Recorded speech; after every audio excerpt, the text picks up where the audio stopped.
Selfie के चक्कर में जल समाधि, एक्सप्रेसवे पर तेज रफ्तार का कहर, खुली सड़क पर खौफनाक खेल। वो 11 लड़के अपने दोस्त का जन्मदिन मनाने गए थे। पिकनिक और मौज मस्ती के बाद बोटिंग का मन हुआ और वो नाव लेकर नदी में उतर गए। वो लड़के नदी से जिंदा वापस नहीं लौटे।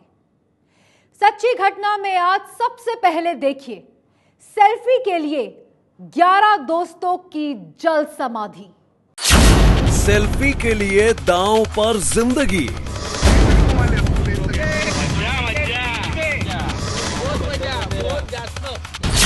बीच नदी में पलटी नाव।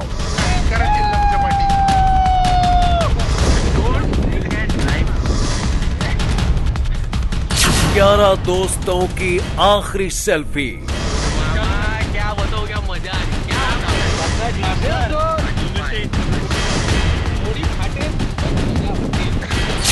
सेल्फी के चक्कर में जल समाधि। ये 11 दोस्तों का आखिरी वीडियो है। वो 11 दोस्त एक नाव में सवार होकर अपने जिगरी यार का बर्थडे मनाने के लिए रविवार को नागपुर के वेना डैम पर गए थे। अमित, बहुत मजा भाई, बहुत ज्यादा। इस वीडियो को देखिए।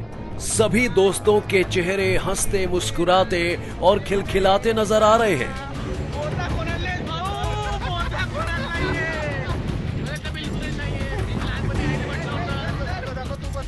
उनकी नाव नदी के पानी को चीरती हुई आगे बढ़ रही है।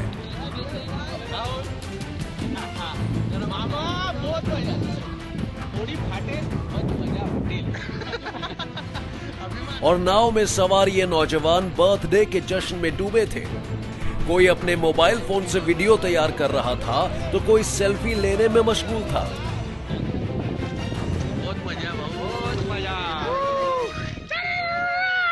उसी दौरान सेल्फी लेने के लिए सभी दोस्त नाव के एक ही कोने पर पहुंच गए। अचानक वजन बढ़ने से नाव का बैलेंस बिगड़ गया और एक ही झटके में नाव डूब गई। 11 दोस्तों की ये सेल्फी बन गई मौत की सेल्फी। सेल्फी के चक्कर में जल समाधि। ये जो हादसा है, क्या ये सेल्फी की वजह से हुआ है, वीडियो निकालने की वजह से हुआ है? ये सवाल यहाँ पर सामने खड़ा हो चुका है और इसके पीछे की वजह है एक वीडियो।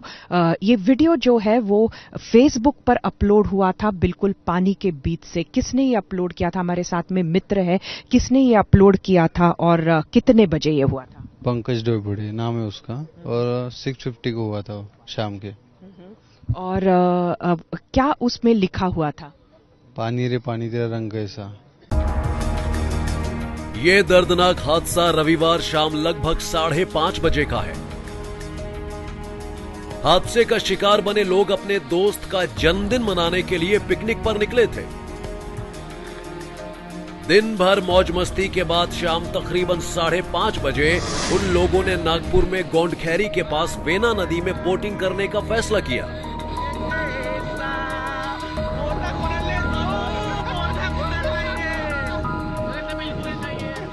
नाव में हंसते मुस्कुराते नजर आ रहे इन नौजवानों में से शायद किसी ने नहीं सोचा होगा कि उनमें से कुछ लोग जिंदा वापस नहीं लौटेंगे।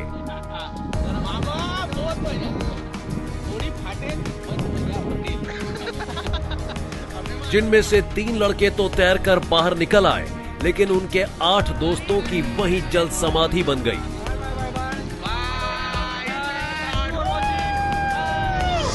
नदी में डूबे 8 नौजवानों का अभी तक कोई सुराग नहीं लग पाया है। गोताखोर उन्हें नदी के गहरे पानी में तलाश कर रहे हैं। सुबह 7:15 के आसपास यहाँ पर सर्च ऑपरेशन शुरू हुआ है। आप देख सकते हैं इस तरह से यहाँ पर ये जो बोट है इसके ऊपर लाइफ जैकेट पहनकर अधिकारी लोग जा रहे हैं। ये जो बोट है ये इन्फ्लेटेबल है, इसे यहाँ लाकर इसमें हवा भरी गई है। ये जो टीम है इसके साथ साथ यहाँ पर बाजू में एक और टीम जो है वो तैयार होते हुए आपको नजर आएगी। यहाँ पर दूसरी बोट भी अभी तैयार की गई है, इसमें भी गोताखोर रहेंगे, बाकी लोग रहेंगे। करीब जो है वो 7 लोग जो है उनके बारे में अभी भी कोई पता नहीं चला है। उनके लिए ये सर्च ऑपरेशन जारी है और इस वजह से ये 2 बोट यहां पर भेजी जा रही है। इस दर्दनाक हादसे ने जिला प्रशासन और जल संपदा विभाग को भी सवालों के घेरे में ला दिया है। कहा जा रहा है कि जिस जगह पर यह हादसा हुआ है वहां बोटिंग की इजाजत नहीं है। निगरानी के लिए कोई इंतजाम न होने की वजह से मछुआरे यहां पर गैर कानूनी तरीके से नाव चलाते रहते हैं। ऐसे में यहाँ पर क्या कानून थे कि ये लोग जो है वो यहाँ से गए हैं बोट में, ये पता करने की कोशिश करते हैं। हमारे साथ में जल संपदा खाते के अधिकारी है। सर ये बताइए कि क्या यहाँ पर बोटिंग जो हुई थी, क्या ये बोटिंग लीगल थी, क्या ये कानूनन यहाँ पर चल सकता है? ये कानूनी यहाँ कोई बोट अलाउड नहीं है। ये फिशरी डिपार्टमेंट की तरफ से जो फिशरमैन होते हैं उनको उनके उपजीविका के लिए यहाँ पे टेंडर किया जाता है, तो हमारी तरफ से उसको कोई परवानगी दी गई नहीं थी। It is totally illegal. ये पिकनिक स्पॉट तो वैसे हमारी तरफ से डिक्लेयर नहीं है। यहाँ पे 2 एमजेपी के लिए और ये अपना MIDC के लिए वाटर सप्लाई की स्कीम है। यहाँ पे बैठने के लिए लोगों के लिए तो लोग आते रहते, हमें कुछ बताया नहीं। बोर्ड लगाते लेकिन बोर्ड तो लोग निकाल के लेके आते, प्रिकॉशंस तो लेते, लेकिन हर जगह तो इतना पॉसिबल नहीं है कि हर जगह कोई गार्ड या सेफ्टी पे प्रोविजन रखे करके। अधिकारी कह रहे हैं कि वेना डैम पर बोटिंग करने की इजाजत नहीं है, लेकिन बड़ा सवाल यह है कि पिकनिक स्पॉट होने की वजह से यहां कोई लाइफ गार्ड तैनात क्यों नहीं किए जाते? अगर कोई सिक्योरिटी गार्ड या लाइफ गार्ड होता तो मुमकिन था कि इतना बड़ा हादसा टल जाता।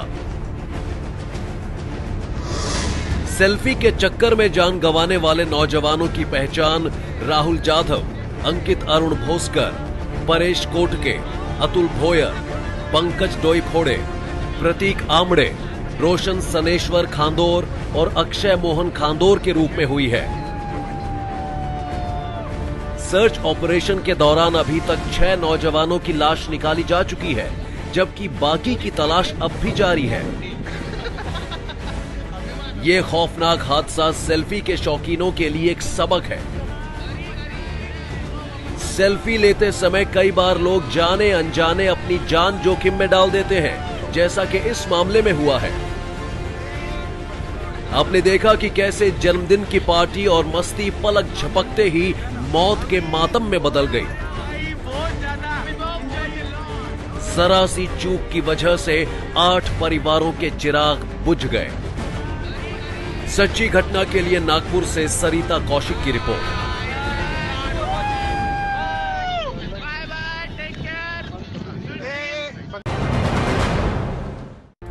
नई गाड़ी, शानदार रोड और उस पे रफ्तार का रोमांच।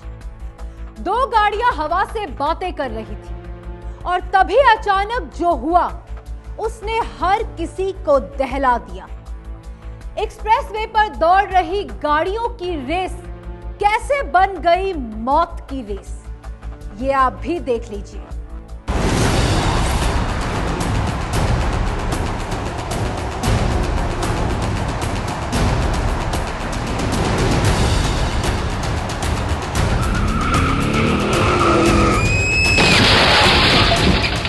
एक्सप्रेसवे पर रफ्तार का कहर।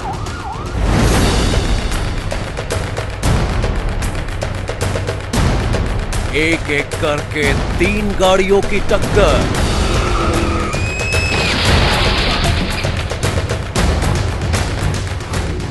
और एक खौफनाक हादसा, मौत की race.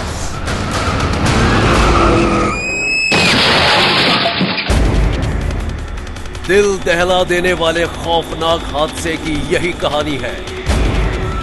Noida greater Noida expressway पर गाड़ियों के बीच छिड़ी रेस एक शख्स के लिए बन गई मौत की रेस।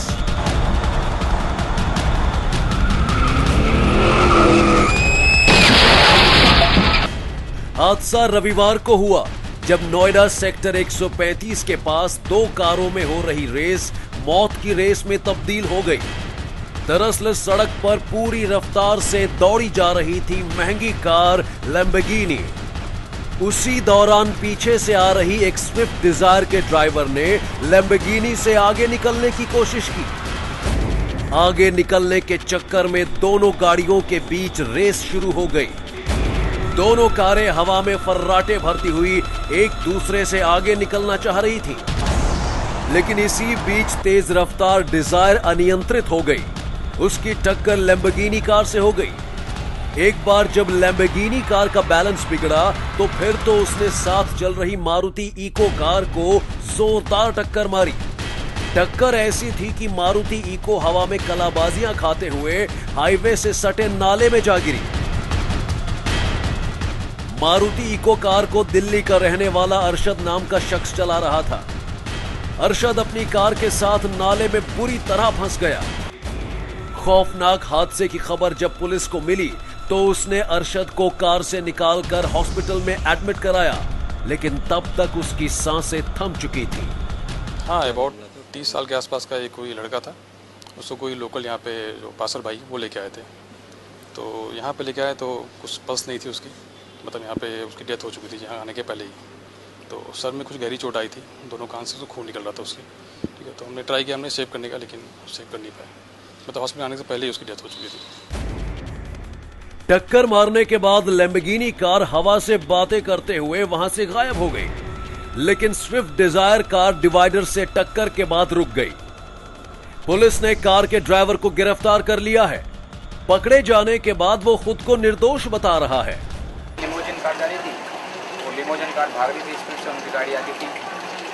उनकी गाड़ी स्पीड से थी, मेरी गाड़ी 120 की स्पीड थी। उन्होंने ओवरटेक मारा और मैंने उनकी गाड़ी बचाई। मेरी गाड़ी फुटपाथ में घिस गई, उनकी गाड़ी बचाने के चक्कर में। पुलिस ने अरशद की डेड बॉडी को पोस्टमार्टम के लिए भेज दिया है और आरोपी चालक को हिरासत में लेकर पूछताछ की जा रही है। लेकिन एक्सप्रेसवे पर हुई मौत की रेस ने सभी को हैरान कर दिया है। सवाल यह है कि आखिर कुछ लोग रफ्तार के जुनून में अपनी और दूसरों की जान जोखिम में क्यों डाल देते हैं? सच्ची घटना के लिए ग्रेटर नोएडा से तरुण अग्रवाल की रिपोर्ट।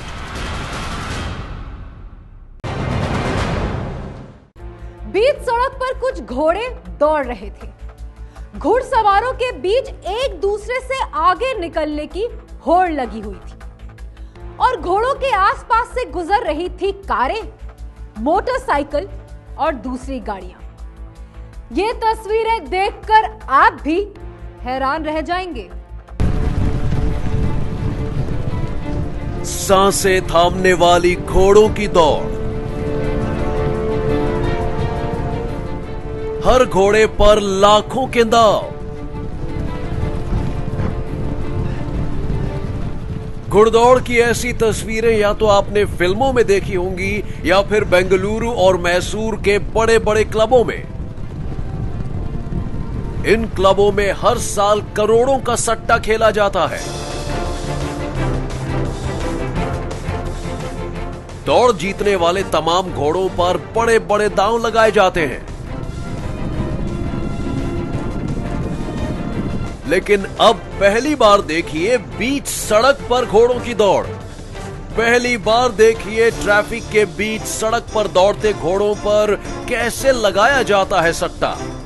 घोड़ों की दौड़ पर गैर कानूनी ढंग से सट्टेबाजी का यह खेल चल रहा है दिल्ली से सटे नोएडा में। ये तस्वीरें यूपी के नोएडा ग्रेटर नोएडा एक्सप्रेसवे की हैं। ये घोड़े और घुड़सवार अकेले नहीं थे, इनके पीछे कुछ लोग भी चले आ रहे थे। कोई कार में, कोई मोटरसाइकिल पर तो कोई ऑटो रिक्शा में। शक है कि ये सब के सब सटोरिये हैं जो नोएडा ग्रेटर नोएडा एक्सप्रेसवे पर दौड़ते घोड़ों और घुड़सवारों का हौसला बढ़ाते नजर आ रहे थे। हैरानी की बात यह है कि खुलेआम घोड़ों की रेस हुई, रेस पर सट्टा लगा, लेकिन प्रशासन को भनक तक नहीं लगी। पुलिस की नींद तब टूटी जब घुड़दौड़ पर सट्टेबाजी का यह वीडियो सोशल मीडिया पर वायरल हुआ। अभी मैं इस बारे में कुछ ऑफिशियली आपको नहीं कन्वे कर पाऊंगी। अभी तक ये कार्रवाई हुई है कि एसपी ट्रैफिक को वो जांच मार्क कर दी गई थी। उसमें जो साथ में मोटरसाइकिल पे लोग चल रहे हैं, उसमें से 2 मोटरसाइकिल्स के नंबर आइडेंटिफाई कर लिए गए हैं। दिल्ली की मोटरसाइकिल है, तो हमने टीम निकाल दी गई है। जैसे उनसे पूछताछ होगी तभी हम कुछ स्पष्ट आपको बता पाएंगे। घोड़ों की इस रेस ने पुलिस की मुस्तैदी के साथ एक्सप्रेस वे के ट्रैफिक मैनेजमेंट सिस्टम की भी पोल खोल दी है।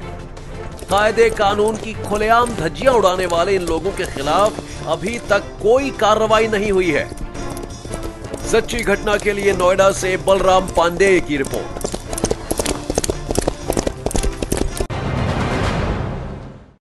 रिवॉल्वर रानी, ये नाम कुछ दिन पहले उस वक्त सुर्खियों में आया था जब एक लड़की पर लगा था दूल्हे के अपहरण का आरोप।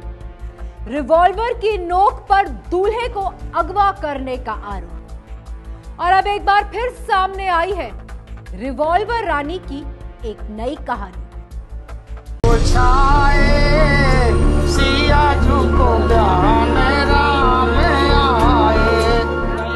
दुल्हन बनी रिवॉल्वर रानी।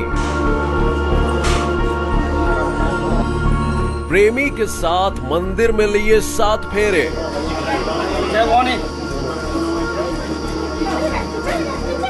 रिवॉल्वर रानी की शादी। दुल्हन बनी इस लड़की का नाम है वर्षा साहू और ये है इसका प्रेमी अशोक। वर्षा और अशोक अब शादी के बंधन में बंधकर जीवन साथी बन चुके हैं। दोनों ने एक मंदिर में 7 फेरे लिए हैं। इस शादी के साथ ही मंजिल तक पहुंच गई वर्षा और अशोक की प्रेम कहानी। दोनों खुश हैं कि जमाने के साथ लंबी लड़ाई के बाद ही सही आखिरकार हो ही गई इनके प्यार की जीत।